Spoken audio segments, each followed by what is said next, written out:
Hello everyone, আমি রুদ্রাক্ষী। আজকে বাড়িতে ঝিঙে পোস্ত রান্না করেছিলাম, তো সেটাই তোমাদের সঙ্গে শেয়ার করছি। তো প্রথমে ঝিঙের ছোকলাগুলো ছাড়িয়ে নিয়ে ঝিঙেগুলোকে ওরকম ছোটো ছোটো করে কেটে নিয়েছি। তারপরে একটি গ্রাইন্ডারে প্রথমে শুকনো পোস্তটাকে একটু ঘুরিয়ে নিয়েছি, কারণ না হলে না পোস্ত বাটা হতে চায় না। তারপরে একটু কাঁচা লঙ্কার জল দিয়ে ভালো মতন করে এটাকে ঘুরিয়ে নিয়েছি। তারপরে কড়াইতে তেল দিয়েছি, তেলের মধ্যে অল্প একটু কালো জিরে ফোড়ন দিয়ে তারপরে খুন্তি দিয়ে একটু নাড়াচাড়া করে কালো জিরেটা যে একটু ভেজে গেছে, তারপরে আমি ঝিঙে দিয়ে দিয়েছি। আর একটা কাঁচা লঙ্কা এমনিও দিয়েছি, বাটাতেও তো দিয়েছি, সেই জন্য।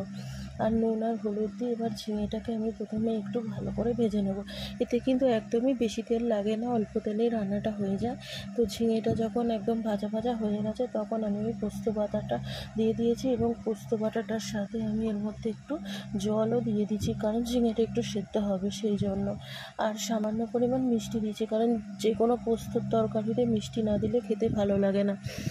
তো তারপরে একটু নাড়াচাড়া করে নিচ্ছি। আর এটা কিন্তু একদম শুকনো শুকনো হবে, এবং ঝোল ঝোল থাকবে না। দেখো একদম টেনে গেছে, শুকনো শুকনো হয়ে গেছে। তো আমার ঝিঙে পোস্ত প্রায় রেডি। তোমরাও এইভাবে ঝিঙে পোস্ত করে খেতে পারো। অনেকে ঝিঙের মধ্যে আলু দেয়, আমি আলু ছাড়া শুধু ঝিঙে দিয়ে করলাম। ভালো লাগলে শেয়ার করে দিও। ধন্যবাদ।